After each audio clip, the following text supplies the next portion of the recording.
Change my heart, oh God. Hapon mga kaigsunan, Ever true. uban sa akong mga viewers, subscribers, salamat to na po kaninyong tanan sa inyong pagsunod sa atong mensahe alang sa atong mga pagkinabuhi pinagi sa Balakpol. Daghang salamat kaninyong mga viewers.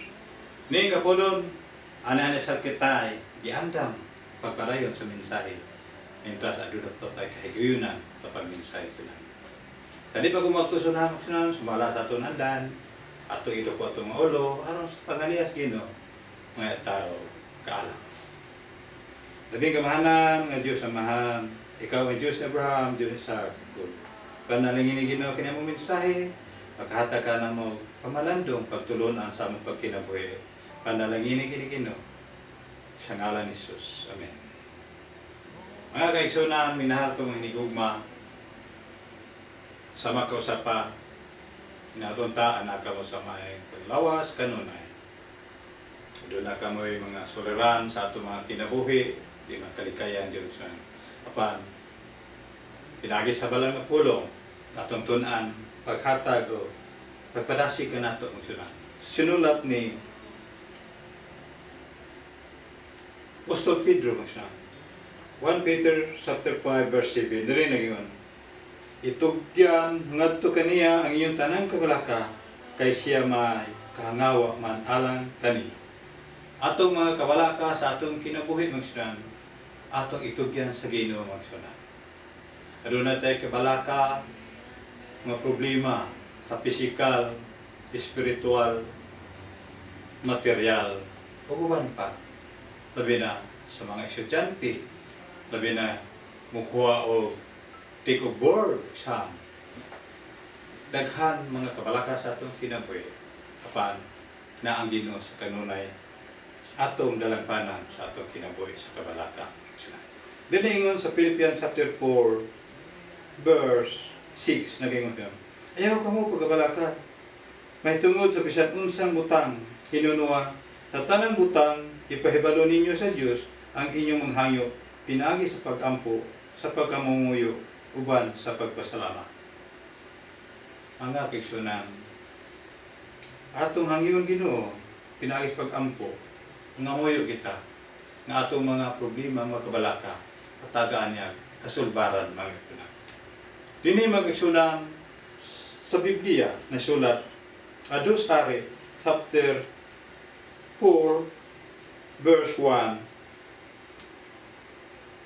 7 magsunan. Karon dihay mituaw nga usa ka babae gikan sa asawa sa mga anak nga lalaki sa mga manalagna ngadto kang Eliseo. Si Eliseo sa ka propeta magsan.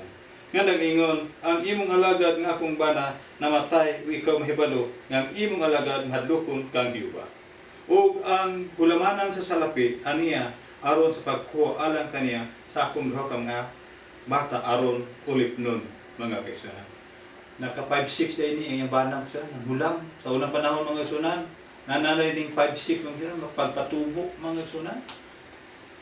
Mga kaigsunan, din na padayon ta sa Diyos. O si Eliseo mingon kaniya, unsay buhaton ko alang ka kanimo, sugindi ako, unsay anak kanimo sa balay. O siya mingon, ang imong alagad, walay bisan unsa dito sa balay, gawas o sa kakulon nga lana. Doon na siya ay lana magsunan nga gamay, nabutang dito sa kulon. Usa mingon si Eliseo, sige, ang hulam kasi mong silingan, ayaw nang gagmay nga sudanan, kanang dagkog yun, panghulam. Doon man, nang hulam ang mao nga babae sa mga sudanan, sa iyang mga silingan. Ug unya ang sunan, daghan mga sudanan iyang hulam.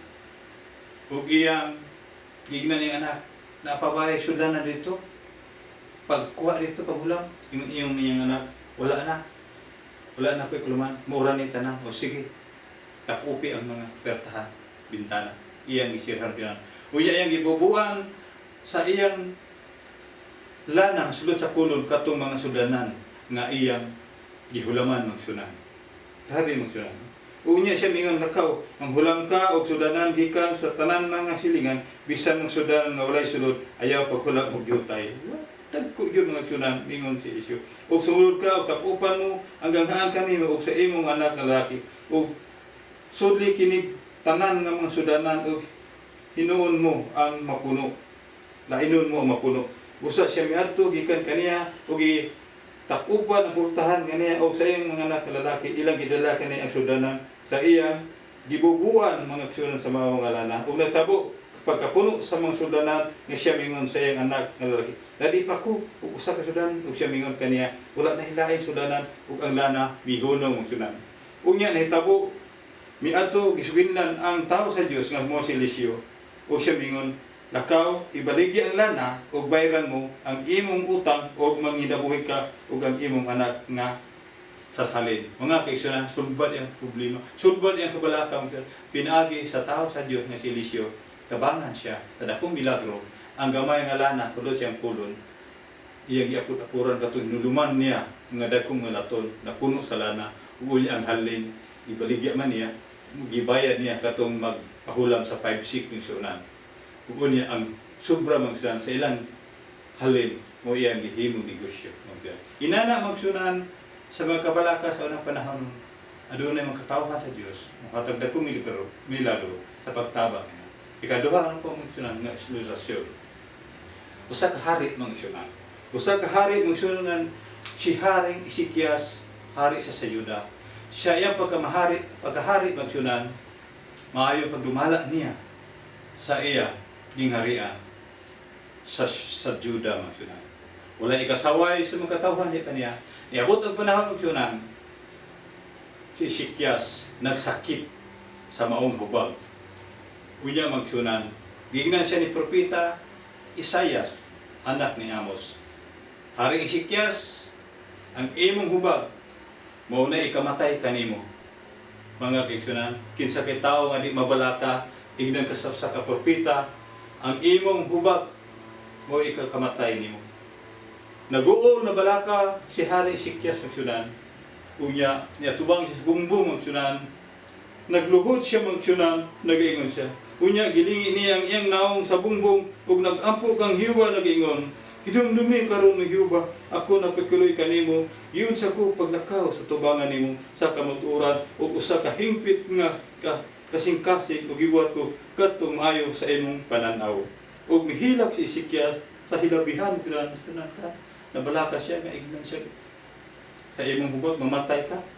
Unya mga aksyonan, kung nagtabo sa wala pa may lakaw si Isaias ngadto sa tiluod-an sa syudad ug ang pulong iba bidangat kaya kaniya nagaingon bumalik ka ug ina si Ezekias ang prinsipe sa akong katawan kini imong pamulong Yuba ang Dios ni David nga imong amahan gidungog ko ang imong pagampo nakita ko ang imong duha aniya karon ikaw pag-ayuhon ko sa ikatulo ka adlaw o ipasaka ko ngadto sa balay ni Yuba. Mga kaigsunan, nadungog ang pagampo paghilak ni Ezekias sa Ginoo magsunan. Busa gignan sa Ginoo si Isaias, balik ka dito.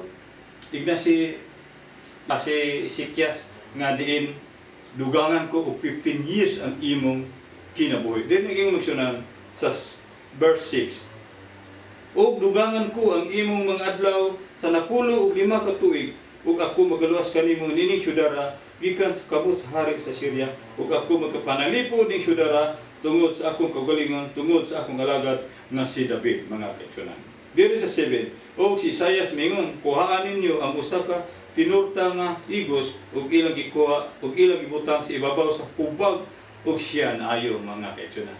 Inana, mga kaigsunan, mudangop lang lamang kita sa Ginoo mo. Hangyo kita sa Ginoo, labi na sa kinasing-kasing kayo sama na si Ezekias ug nadugog sa Ginoo, mga kaigsunan. Ug ignan siya Ginoo si Hari Ezekias. Dugangan ko o 15 years ang imong kinabuhi. 15 years magsuna. Imagine, gidugangan. Usa si Ezekias siya na ayo sa iyang balatian. Usa ingon diri sa Matthew chapter 11 verse 28 diri mga kasyunan.